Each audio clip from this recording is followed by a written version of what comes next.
प्यारे भाई बहनों, ओम शांति। आज के इस गहरे विचार सागर मंथन में हम सभी सुनने वाले भाई बहनों का बहुत बहुत स्वागत करते हैं। ओम शांति सभी का स्वागत है। आज तारीख है 10 मार्च 2026 और आज का जो हमारा ये गहरा अध्ययन है ना, इसका मिशन बहुत ही स्पष्ट है। बिल्कुल। आज हम शिव बाबा की मुरली के हर एक पहलू को बहुत गहराई से समझने वाले हैं। ये जो 20 मिनट का पठन होता है जिसे हम मुरली कहते हैं, इसमें ज्ञान और मनोविज्ञान का एक पूरा महासागर छिपा होता है। सही कहा आपने। ये सिर्फ कुछ शब्द नहीं है बल्कि एक पूरा जीवन जीने का तरीका है। तो आज हमारा लक्ष्य यही है कि हम प्रश्न उत्तर, धारणा, वरदान, स्लोगन और साथ ही मातेश्वरी जी यानी मम्मा के अनमोल महावाक्यों का अच्छे से विश्लेषण करें। और मुझे लगता है आज की चर्चा की शुरुआत हमें उस एक बहुत ही गहरे पॉइंट से करनी चाहिए जो मुरली के बिल्कुल शुरुआत में ही आया है। हाँ, वो बीमारी वाला पॉइंट ना। हाँ बिल्कुल। जब भी दुनिया की सबसे बड़ी बीमारी की बात आती है तो आमतौर पर इंसान किसी महामारी या किसी शारीरिक रोग के बारे में ही सोचता है। हाँ, कैंसर हो गया या कोई और भयंकर शारीरिक रोग। लेकिन बाबा ने आज मुरली में ये स्पष्ट किया है कि सबसे बड़ी बीमारी असल में आदेहाभिमान है। ये एक ऐसा नजरिया है जो पूरी विचार प्रक्रिया को ही पलट कर रख देता है। ये सचमुच बहुत ही गहरा नजरिया है। मतलब जब मैंने ये पढ़ा तो मैं यही सोच रही थी कि कैसे ये देहाभिमान ही हमारी सारी आध्यात्मिक और यहाँ तक कि व्यावहारिक समस्याओं की भी जड़ है। यही तो इस विचार सागर मंथन का मुख्य उद्देश्य है, ये समझना कि ये कोई दर्शन शास्त्र की बात नहीं है बल्कि एक पूरा नक्शा है। एक ऐसा नक्शा जो हमें वापस हमारी देही अभिमानी स्थिति तक ले जाता है। क्योंकि दुनिया भर की जो शारीरिक बीमारियां हैं वो तो सिर्फ शरीर के स्तर पर काम करती हैं। हाँ, उनका दायरा बस शरीर तक ही सीमित है। लेकिन बाबा ने आज जिस बीमारी की ओर इशारा किया है वो सीधे आत्मा की चेतना पर असर डालती है। वो हमें हमारे वास्तविक स्वरूप से ही दूर कर देती है। और इसी चेतना के स्तर को वापस ऊपर उठाने के लिए आज मुरली के प्रश्नोत्तर वाले हिस्से में कर्मातीत अवस्था का बहुत ही सूक्ष्मता से जिक्र हुआ है। कर्मातीत अवस्था, हाँ, ये बहुत ही महत्वपूर्ण विषय है। इसमें योग बल और कर्म भोग का जो सीधा कनेक्शन बताया गया है वो बहुत ही विचारणीय है। बिल्कुल। बाबा ने आज मुरली में कहा है कि जब योग बल से कर्म भोग पर विजय प्राप्त की जाएगी तब जाकर कर्मातीत अवस्था बनेगी। यानी ये बात सिर्फ कर्मों को छोड़ने या संन्यास लेने की नहीं है। नहीं, बिल्कुल नहीं। ये तो एक आंतरिक शक्ति को जगाने की बात है। अगर हम इस बिंदु को थोड़ा गहराई से डिकोड करें तो समझ आता है कि कर्मों भोग, चाहे वो शारीरिक बीमारी के रूप में हो या किसी बुरी परिस्थिति के रूप में हो, हाँ, वो सब आत्मा के पिछले हिसाब किताब का ही परिणाम है। जब तक आत्मा में देह अभिमान है तब तक वो नए कर्म बंधन बनाती ही रहती है और पुराने कर्म भोग को बहुत भारीपन के साथ महसूस करती है। एकदम सही।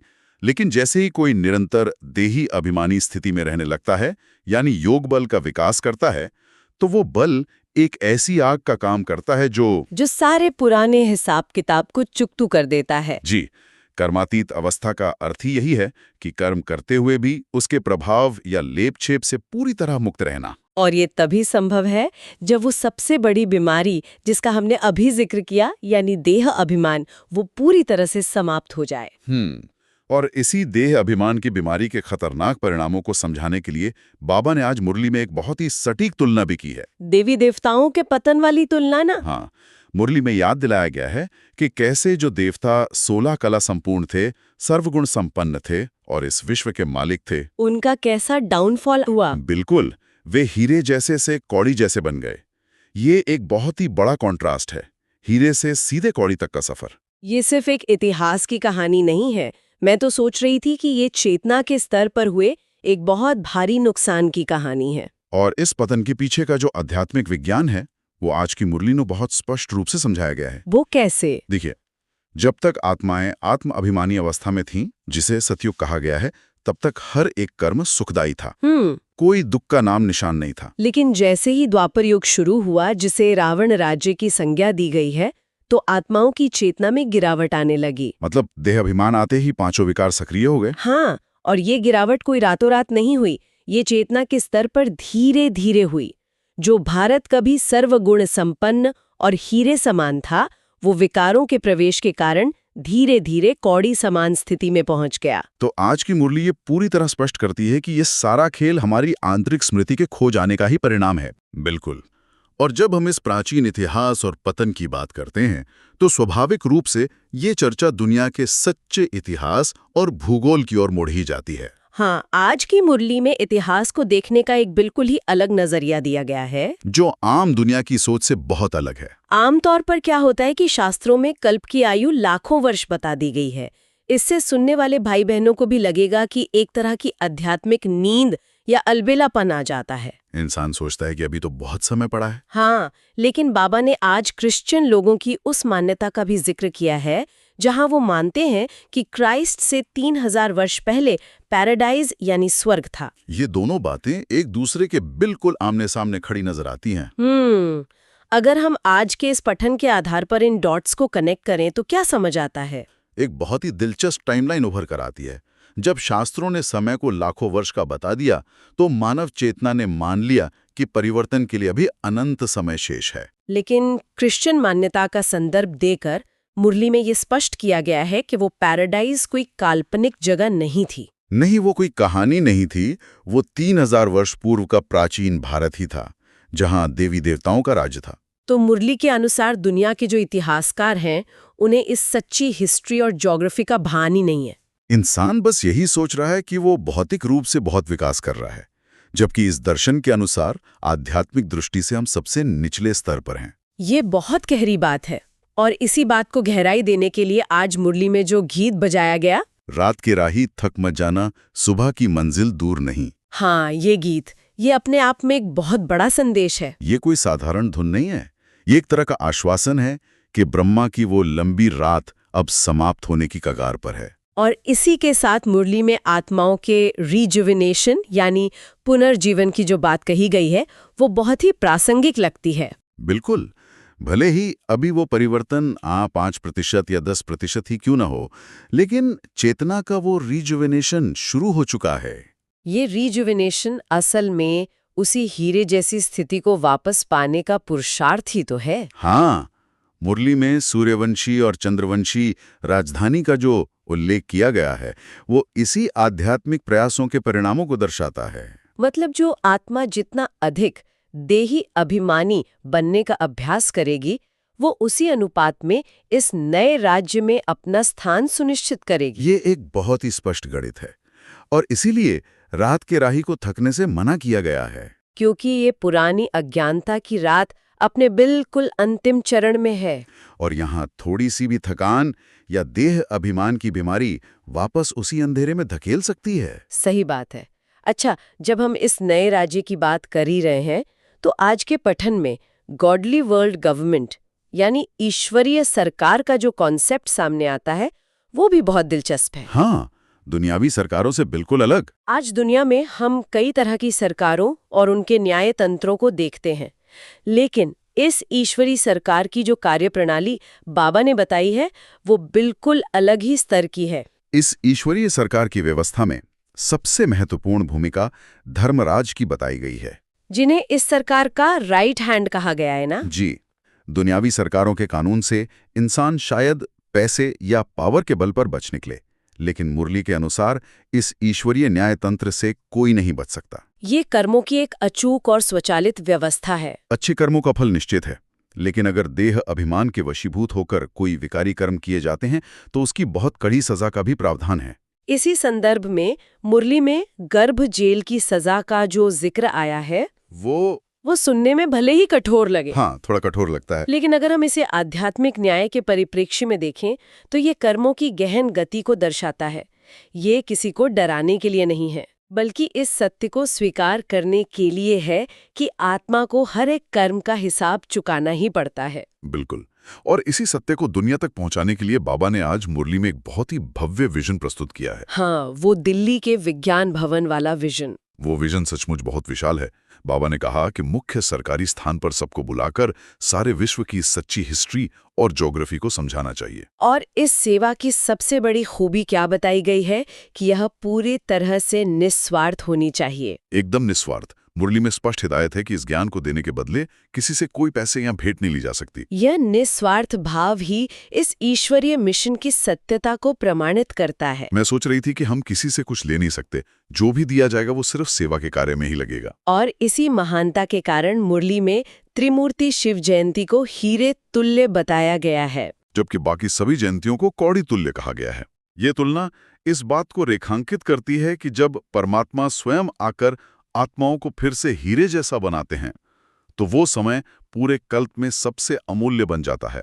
इसका एक बहुत बड़ा कारण ये भी है कि बाकी सभी धर्म स्थापक दुनिया में तब आए जब पतन का दौर शुरू हो चुका था, यानी द्वापर युग के बाद वे केवल धर्म की धारणा को संभालने आए थे। जबकि मुरली के अनुसार शिव जयंती वह बिंदु है जो पूरी पुरानी सृष्टि को समाप्त कर नई सतोगुणी सृष्टि की स्थापना करता है। इसीलिए इस इतिहास और भूगोल की समझ को सबसे बड़ी सेवा माना गया है। अब अगर हम आज के इस विचार सागर मंथन को थोड़ा और सूक्ष्म स्तर पर ले जाएं, तो मातेश्वरी जी यानी मम्मा के अनमोल महावाक्यों का जो हिस्सा आज आया है, वह बहुत सी भ्रांतियों को दूर कर देता है। मम्मा के महावाक्य हमेशा बहुत अस्पष्ट होते हैं। उन्होंने सतोगुणी, रजोगुणी और तमोगुणी दुनिया के बीच के अंतर को जिस तार्किकता के साथ स्पष्ट किया है, वो अद्भुत है। आमतौर पर दुनिया में तो यही मान लिया जाता है कि ये तीनों गुण सृष्टि में हमेशा एक साथ मौजूद रहते हैं। यह एक बहुत ही सामान्य गलतफहमी है जिसका निवारण मम्मा ने किया है। लोग सोचते हैं कि अगर कोई व्यक्ति आज अच्छा काम कर रहा है तो वो सतोगुणी है, और कोई बुरा कर रहा है तो वो तमोगुणी है, और दोनों एक ही समय में इस दुनिया में रह रहे हैं। लेकिन मम्मा का तर्क ये स्पष्ट करता है कि जब सतयुग होता है तो उसका अर्थ ही है संपूर्ण सुख की अवस्था। यानी उस समय पूरी सृष्टि का वातावरण और हर आत्मा की चेतना पूरी तरह से सतोगुणी होती है। वहां तमोगुण या रजोगुण का नामो निशान नहीं हो सकता। इस तर्क को अगर हम आज के समय पर लागू करें तो मम्मा का वो पॉइंट एकदम क्लियर हो जाता है कि अभी जो समय चल रहा है वो कलयुग या ब्रह्मा की रात है। अभी सारी दुनिया पर तमोगुण का प्रभाव है। जैसे दिन और रात एक साथ नहीं हो सकते, वैसे ही संपूर्ण सतोगुण और घोर तमोगुण एक ही समय काल में सृष्टि पर राज नहीं कर सकते। इसी विरोधाभास को मम्मा ने असार संसार और सार वाली दुनिया के रूप में बहुत ही खूबसूरती से समझाया है। असार संसार का अर्थ ही है वो दुनिया जिसमें से सुख, शांति और पवित्रता का मूल तत्व यानी सार गायब हो चुका है। मम्मा के अनुसार जब 5 भूतों यानी काम, क्रोध, लोभ, मोह और अहंकार ने इंसान की चेतना में प्रवेश किया, तब से ये दुनिया एक भय का सागर बन गई है। आज हर व्यक्ति किसी न किसी प्रकार के डर और कर्म बंधन में जकड़ा हुआ है। और इसी असार दुनिया से निकालकर परमात्मा आत्माओं को उस अभय यानी निर्भयता के संसार में ले जा रहे हैं, जहां कोई विकार या डर नहीं है। इस असार संसार से सार वाली दुनिया तक का ये सफर केवल सुनने के लिए नहीं है, बल्कि इसे रोजमर्रा की जिंदगी में लागू करना ही असली पुरुषार्थ है। और इसी के लिए मुरली में धारणा, वरदान, स्लोगन और अव्यक्त इशारों का जो हिस्सा आता है वो बहुत ही व्यावहारिक है। आज की मुख्य धारणा में जो बात निकलकर आई है वो उसी सबसे बड़ी बीमारी से जुड़ी है जिसकी हमने शुरू में बात की थी, देह अभिमान। बाबा ने आज हिदायत दी है कि देह अभिमान के वशीभूत होकर कोई भी उल्टा सुल्टा काम नहीं करना है, बल्कि अंदर से क्रोध और मोह जैसे भूतों को निकालकर बहुत ही मीठा और शीतल बनना है। मीठा और शीतल बनना असल में आत्मा की अपनी मूल प्रकृति में वापस लौटना है। जब मुरली में कहा जाता है कि देह अभिमान के कारण उल्टे कर्म होते हैं, तो इसका सीधा अर्थ यही है ना कि हम दूसरों को उनकी शारीरिक या सामाजिक पहचान से तौलने लगते हैं। हाँ, और इसी से टकराव और क्रोध पैदा होता है। धारणा का ये बिंदु हमें याद दिलाता है कि हमें हर परिस्थिति में अपनी आत्मिक शीतलता को बनाए रखना है, जो कि इस मार्ग की सबसे बड़ी परीक्षा भी है। और इसी शीतलता और आत्मिक दृष्टि को बनाए रखने का एक बहुत बड़ा साधन आज के वरदान में दिया गया है। वरदान में रिगार्ड यानी सम्मान देने के रिकॉर्ड को ठीक रखने की बात पर बहुत जोर दिया गया है। ये बहुत ही मनोवैज्ञानिक बिंदु है कि चाहे कोई उम्र में छोटा हो या बड़ा, सभी को रिगार्ड देना है। मुरली में स्पष्ट कहा गया है कि जो ऐसा करता है वो खुशी का महादान करने वाली एक पुण्य आत्मा बन जाता है। रिगार्ड देने का ये नियम सीधे तौर पर देही अभिमानी अवस्था से जुड़ा हुआ है। वो कैसे? देखिए, देह अभिमान हमें हमेशा ये देखने पर मजबूर करता है कि सामने वाला मुझसे पद, पैसे या उम्र में कितना छोटा या बड़ा है। हाँ, हम तुरंत तुलना करने लगते हैं। लेकिन जब हम आत्माभिमानी स्थिति में होते हैं तो हम केवल एक दिव्य आत्मा को देखते हैं। तब हमारे भीतर से स्वाभाविक रूप से एक सम्मान निकलता है। तो मुरली के अनुसार इस तरह निस्वार्थ भाव से किसी को रिगार्ड देके खुश कर देना भी एक बहुत बड़ा पुण्य है। ये केवल शिष्टाचार नहीं है, बल्कि ये दूसरों की आत्मा को शक्तिशाली बनाने की एक सूक्ष्म सेवा है। ये सचमुच एक बहुत ही सूक्ष्म सेवा है, और इस सेवा के लिए जो तत्परता चाहिए वो आज के स्लोगन में बहुत अच्छी तरह से झलकती है। आज का स्लोगन क्या है? आज का स्लोगन है, हर घड़ी को अंतिम घड़ी समझकर एवर रेडी रहो। ये मानसिकता हमें वर्तमान के प्रति पूरी तरह से सजग कर देती है। एवर रेडी लेने का सीधा सा अर्थ है अपने अलबेलेपन को खत्म करना। जब हम सोचते हैं कि हमारे पास अभी बहुत समय है, तब हम अपने कर्मों और विचारों को टालते रहते हैं। कल कर लेंगे, परसों कर लेंगे। हाँ, लेकिन हर घड़ी को अंतिम समझने का अर्थ है कि हमारा हर कर्म इतना शुद्ध और हिसाब किताब से मुक्त हो कि अगर इसी पल हमें इस शरीर को छोड़ना पड़े तो कोई पछतावा या बंधन ना हो। ये स्लोगन कर्मातीत अवस्था की तैयारी का ही एक व्यवहारिक रूप लगता है। बिल्कुल, और इस तैयारी को, इस निश्चय के फाउंडेशन को और भी अधिक मजबूत करने के लिए जो आज का अव्यक्त इशारा मिला है, वो तो एक तरह से सफलता की कुंजी है। इसमें हमें याद दिलाया गया है कि हम कोई साधारण आत्माएं नहीं, बल्कि विश्व कल्याणकारी और जिम्मेदार आत्माएं हैं। और इसी जिम्मेदारी को निभाने के लिए डेली डायरी और फिक्स प्रोग्राम बनाने पर बहुत जोर दिया गया है। ये एक बहुत ही जरूरी अनुशासन है। जो आत्मा जितनी बड़ी जिम्मेदारी उठाती है, उसका जीवन उतना ही अनुशासित होना चाहिए। पता है कि जब हमारी दिनचर्या फिक्स होती है, हमारे पास सुबह से रात तक का एक स्पष्ट चार्ट होता है, तो माया या विकारों को हम पर हमला करने की जगह ही नहीं मिलती। अपनी डेली डायरी मेंटेन करना खुद की चेतना का रोजाना ऑडिट करने जैसा है। यही वो तरीका है जिससे हम फेथफुल यानी निश्चय बुद्धि बनकर हर कार्य में सफलता प्राप्त कर सकते हैं। तो आज के इस पूरे विचार सागर मंथन को अगर हम एक धागे में पिरोएं तो समझ आता है कि शुरुआत उसी सबसे बड़ी बीमारी देह अभिमान को पहचानने से होती है। उसके बाद ईश्वरीय सरकार के न्याय को समझना। मम्मा के महावाक्यों के अनुसार असार और सार वाली दुनिया के अंतर को गहराई से महसूस करना, हर आत्मा को रिगार्ड देकर पुण्य कमाना, और अंततः एक जिम्मेदार आत्मा की तरह अपनी डेली डायरी और दिनचर्या को फिक्स रखना। ये सब मिलकर वो नक्शा तैयार करते हैं जो हमें वापस उस हीरे जैसी स्थिति तक ले जाएगा। बिल्कुल। अब हम चर्चा के अंत की ओर बढ़ रहे हैं। इस पूरी चर्चा के अंत में हम सभी सुनने वाली भाई बहनों के लिए एक बहुत ही गहरा और विचारणीय बिंदु छोड़ना चाहेंगे, जो आज की मुरली के ही एक हिस्से से प्रेरित है। वो क्या है? बाबा ने आज मुरली में ये कहा कि आज की दुनिया ये मानकर बैठी है कि विज्ञान ने, साइंस ने बहुत तरक्की कर ली है, लेकिन आध्यात्मिक दृष्टि से अगर देखें तो दुनिया और अधिक पतित और नर्क के समान हो गई है। ये तो एक कड़वा सच है। तो हम सभी के लिए मंथन का विषय ये है कि आज के इस समय में जहां हम चारों ओर बाहरी और भौतिक तरक्की की चकाचौंध से घिरे हुए हैं, वहां हम अपने भीतर उस सच्ची, सतोगुणी पवित्रता और आत्मिक शांति को कैसे सहेज कर रख सकते हैं? ये एक बहुत ही प्रासंगिक सवाल है। ये एक ऐसा सवाल है जो हमें इस बात पर विचार करने के लिए प्रेरित करता है कि हम अपनी व्यक्तिगत हिस्ट्री और ज्योग्राफी को हमेशा के लिए हीरे जैसा कैसे बना सकते हैं। ये वाकई एक ऐसा सवाल है जिस पर सुनने वाले सभी भाई बहनों को गहराई से विचार करना चाहिए। भौतिक दुनिया की चकाचौंध और अपनी आंतरिक सतोगुणी पवित्रता के बीच एक संतुलन बनाना ही इस समय का सबसे बड़ा पुरुषार्थ है। अपने अंदर के उस हीरे को निखारने का ये प्रयास निरंतर चलता रहे, इसी शुभ भावना के साथ आज के इस गहरे विचार सागर मंथन को हम यहीं विराम देते हैं। जी। इस पूरी चर्चा में हमारे साथ जुड़े रहने के लिए सभी सुनने वाले भाई बहनों का बहुत बहुत धन्यवाद। अपनी आत्मिक दृष्टि और अपना रिगार्ड देने का रिकॉर्ड हमेशा बनाए रखें। ओम शांति। ओम शांति।